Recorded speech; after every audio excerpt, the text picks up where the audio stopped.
Hello and welcome to our video lecture on Topic S1.2, the nuclear atom. Our guiding question, how do the nuclei of atoms differ? Our content statements. Atoms contain a positively charged dense nucleus composed of protons and neutrons. Those are collectively known as nucleons, things in the nucleus. We also know that negatively charged electrons occupy the space outside the nucleus. We're also going to talk about how isotopes are atoms of the same element that have different numbers of neutrons. And our objectives for today, we're going to talk about the development of atomic theory, all the progress that we've made over the last couple hundred years. We're going to also describe the relative charges and masses of subatomic particles, those protons, neutrons, and electrons. We're going to calculate the numbers of those particles using isotopic notation. We're going to talk about what even are isotopes and ions. We're going to wrap up with some math. Maybe grab your calculator if you don't have it nearby already. We're going to calculate relative atomic mass given the percentage abundances of those different isotopes of an element. We're going to start off our discussion of the development of atomic theory by talking about what John Dalton thought. Please note that John Dalton was not the first person to propose the existence of atoms, nor did he work alone. He had lots of colleagues that helped him figure out what he figured out. But we give him the credit, we call it his theory. So here is what John Dalton thought. He said that all matter is composed of indivisible particles called atoms. Atomos actually means uncuttable or indivisible. We know that that's wrong actually now, but it was a good idea at the time. He also said that atoms cannot be created or destroyed, that atoms of the same element are identical. We also know that this is very wrong. We've got isotopes. We'll talk about those in a couple slides. He said that atoms of different elements are different and that atoms combine in fixed ratios to form molecules. Remember that idea of a fixed ratio means that when we have a molecule of water, it's always going to be 2 hydrogens to 1 oxygen. It would never be some other ratio because that would be some other molecule. These are the elements that Dalton thought existed at the time, and the symbols that he put together for them. Definitely this has changed a little bit over time. We're going to fast forward here about 100 years and talk about J.J. Thomson. He was a British physicist who discovered the existence of electrons. So his big contribution to the development of our atomic theory, he figured out that electrons existed. He did this by zapping some gas with electricity that created some plasma. He noticed that that plasma could be attracted, repelled by magnets, which meant that that stuff had a charge. And he decided that stuff was negatively charged. He called them electrons. He put together this model of an atom. He thought that maybe there was this spherical cloud of positive stuff that was the pudding part of the model. And then floating around in that spherical cloud of positive goo were those negatively charged electrons that he found with his cathode ray tube. These were the plums in the pudding. Good ideas given the technology and the knowledge that existed at the time, but we know now not really accurate. Jumping ahead just a few years here, we're going to look at the work of Ernest Rutherford of New Zealand. He actually worked in Britain. He was in fact a student of J.J. Thomson's. He is credited with discovering the nucleus. And this kind of typical cartoon model of an atom, we've got the nucleus there in the center, and then these orbits where the electrons exist. How he came to this solar system model of an atom is through his gold foil investigation. He took some alpha particles. Alpha particles are helium nuclei that are emitted by some radioactive materials. He shot those alpha particles at a piece of gold foil. He took some gold, hammered it down so that it was super, super thin. And then he had this detecting screen that literally detected where those alpha particles were hitting. The thought was that if J.J. Thomson's plum pudding model was accurate, that those alpha particles should head straight on through, or they might even just get stuck in that positively charged goo that was the pudding of the plum pudding model. What happened in fact was some did go straight on through, but there were some alpha particles that were deflected and bounced around, and that was weird. But it's how Rutherford figured out the existence of the nucleus. What was happening was, because atoms are mostly empty space, lots of those alpha particles were going straight on through. They were going straight on through. But every once in a while, one would get kind of close to the nucleus of the atom and then bounce a little bit, or get really close and bounce a lot.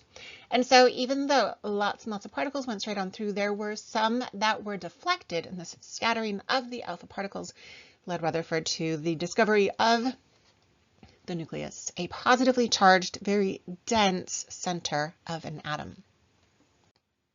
A few more scientists, including Jimmy Neutron, James Chadwick, who discovered the neutron, has led us to a lot of knowledge about our subatomic particles, electrons, protons, and neutrons. We need to know that protons and neutrons are in the nucleus of atoms and electrons are outside the nucleus. We'll talk about those exact locations in our next video lecture. We do not need to have these values memorized. They are given to us in our data booklets, section 2. Know where to find them, but you don't have to actually have them memorized. What we do have to have memorized are some relative numbers. So the elementary charges of subatomic particles in coulombs is given to us here. We need to have memorized that protons have charges of +1 and electrons have charges of -1 and neutrons are neutral. They don't have a charge. In coulombs, this is a little bit more accurate, still approximate, but definitely a closer value than these guys. These are just relative, but we use them a lot. So know that protons are positive ones, electrons are negative ones, and neutrons are neutral. We also have some masses given to us in that section 2. These masses of electrons, protons, and neutrons in kilograms. Know that this exists. You don't have to have it memorized. What we do need to know is that in atomic mass units, we're going to round protons and neutrons to 1. Clearly, protons and neutrons do not have exactly the same mass, but it's pretty close, right? So we're going to round them both to 1 AMU. Electrons are a little bit smaller than are those protons and neutrons. They do have mass, but we're going to round a lot. This time, we're going to round the mass of electrons to 0 AMUs. Electrons do have mass. They are matter, but it's very, very, very, very small, even compared to the very small masses of protons and neutrons. And so we are going to say that the mass of electrons is negligible, and we're going to round the mass to 0. Memorize those relative masses, memorize those relative charges.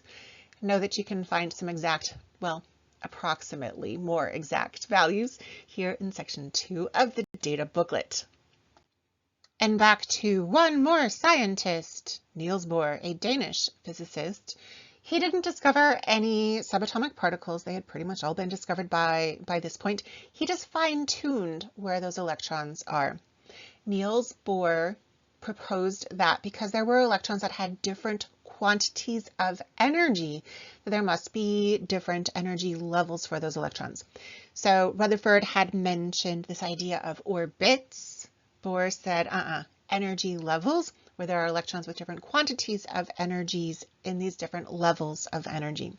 We call this the quantum mechanical model because we're talking about the quantity, those quanta of energy that are stored by these electrons. Protons and neutrons still here in the nucleus, and then electrons in these different energy levels. We'll talk a lot about these guys when we get to our next lecture video on electron configuration. Let's have some fun with isotopic notation. This is a super easy way for us to show what kind of atom we're looking at and how many nucleons it has. A nucleon is a particle in the nucleus of an atom. We're talking about the numbers of protons plus the numbers of neutrons. So everything in the nucleus is a nucleon. The sum of the numbers of nucleons is also the mass number of a particle. So when we have our isotopic notation, we are going to write the chemical symbol from the periodic table of that element. We're going to give the number of protons in the lower left. We're going to put the mass number, which is the total number of nucleons, in the upper left. So if I'm looking at this isotopic notation here, I know that it must be carbon because it is the symbol C, and C is carbon. We know that carbon has 6 protons. The atomic number of carbon is 6, so it has 6 protons. Carbon 13, which we can also write as carbon 13, This number is our mass number.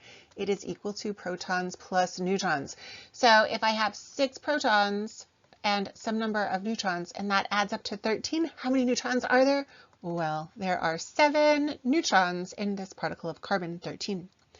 How about this guy, hydrogen? Hydrogen, we know because it's H for hydrogen. 1 proton and a total number of 1 things in the nucleus. That 1 thing must be the proton, which means that this guy has 0 neutrons. There are 0 neutrons in a particle of this isotope of hydrogen. How about this guy, uranium-238? Well, we can't figure out how many neutrons there are because we don't know how many protons there are, right? Wrong! We're going to look at our periodic table and notice that uranium is always going to have 92 protons. So sometimes we leave the proton number blank because the periodic table tells us what it is. So now we can figure out that 238, which is our mass number, minus 92 protons is going to give us 146 neutrons in that particle of uranium. How would we write the isotopic notation for an oxygen atom that has 8 neutrons?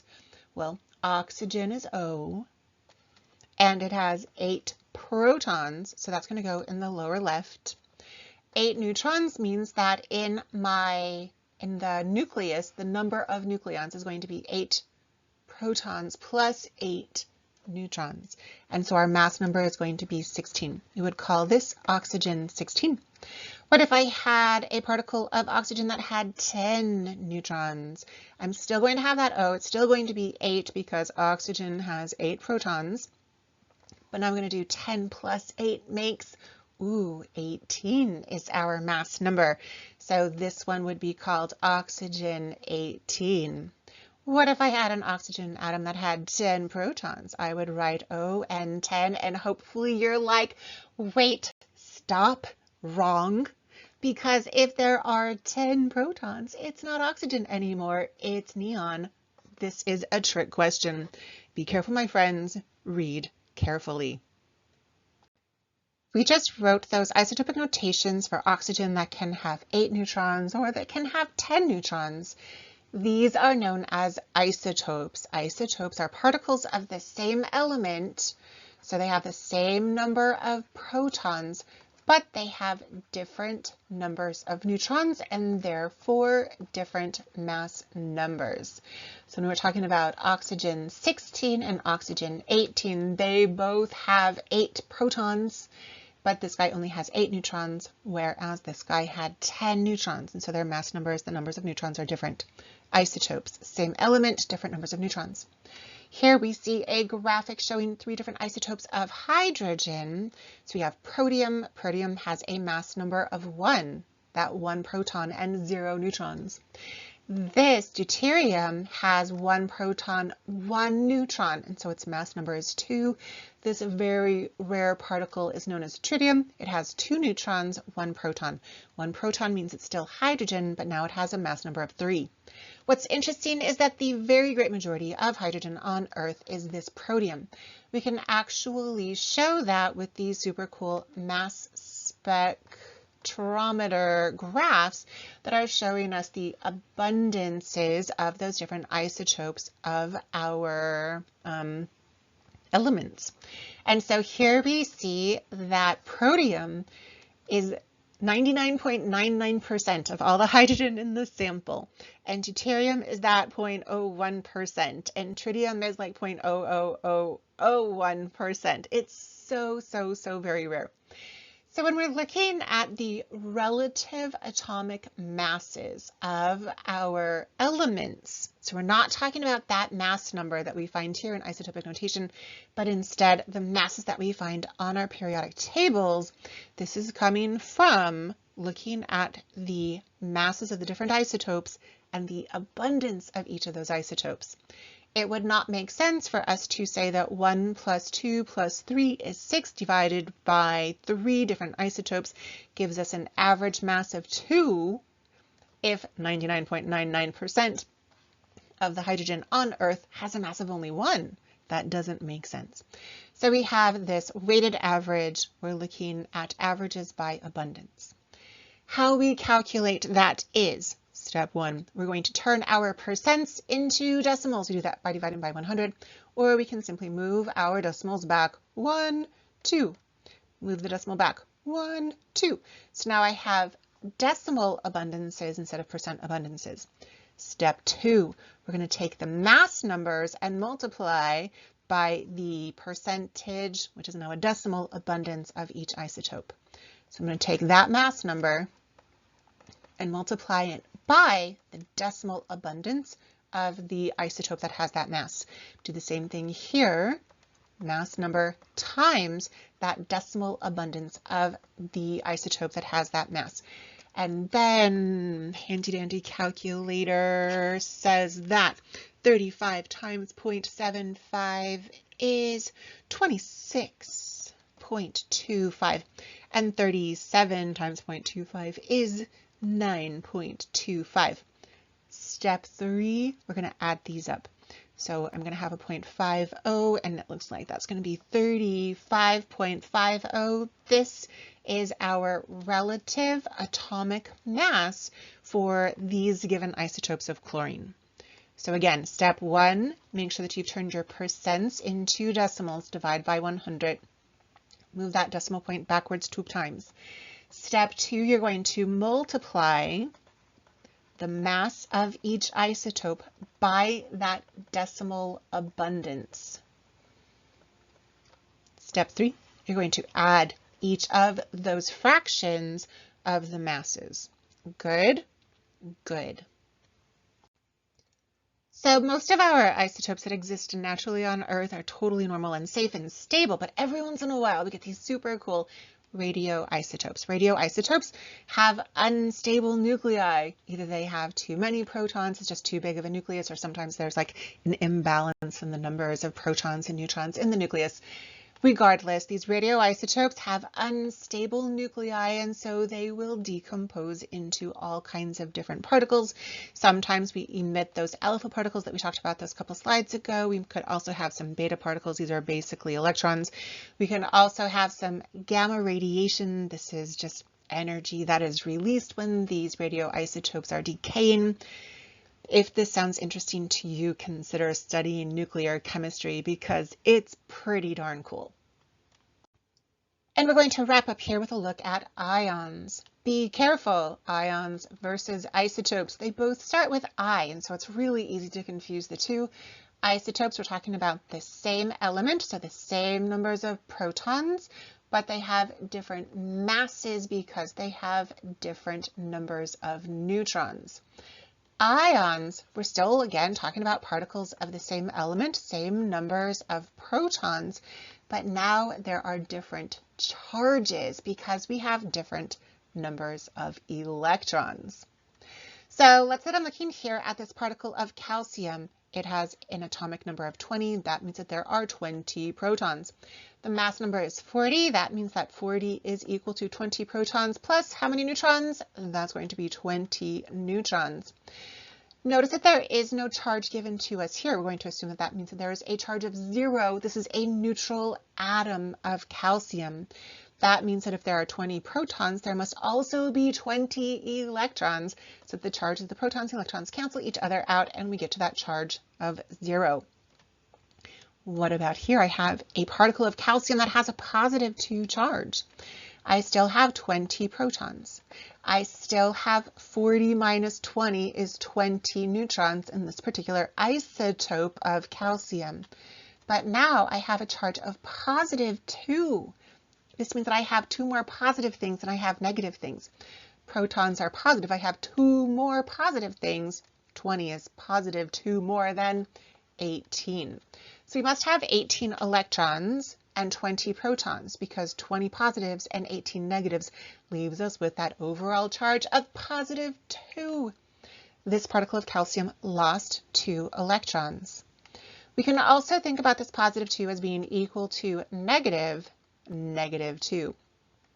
We know from math class that if you take away negative 2, that's the same thing as a positive 2.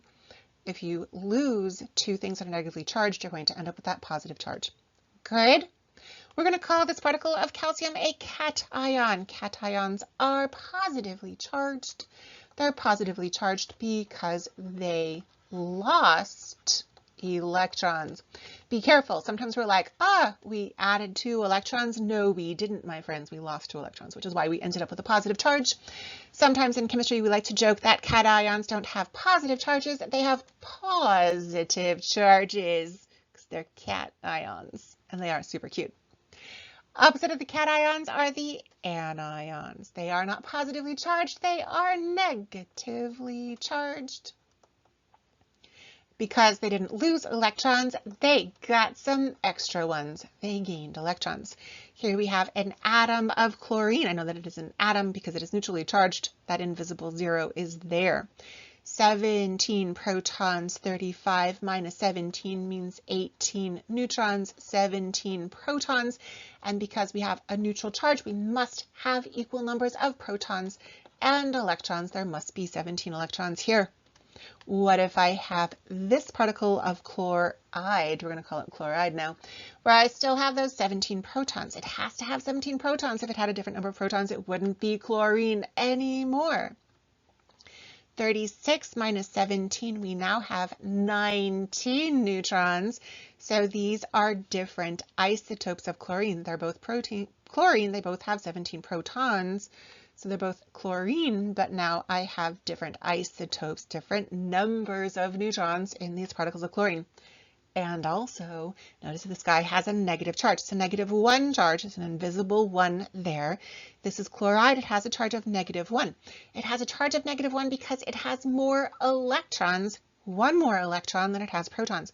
We've got 17 protons. We must have 18 electrons because we added 1 negatively charged thing. We now have a charge of -1. 18 electrons, 17 protons, 19 neutrons in this particle of chloride. And objectives accomplished. We talked about the development of atomic theory from Dalton to Thomson to Rutherford and Bohr. We looked at those relative charges. Protons have charges of +1, electrons are -1. Those neutrons are neutral. They have charges of 0. The relative masses, we say that protons and neutrons have masses of 1 AMU, and we round those electrons down to 0. We talked about how we can figure out the numbers of subatomic particles using isotopic notation for both isotopes and also for ions. We talked about what those are. Isotopes, same element, different numbers of neutrons and different masses. Ions, same element, same numbers of protons, but now we're going to have different numbers of electrons and therefore different charges. And then we also looked at calculating relative atomic mass, where we had our 1, 2, 3 steps, turn those percents into decimals, multiply the decimal by the mass, and then we're going to add up all of those fractions of the relative atomic mass. Great work today, my friends.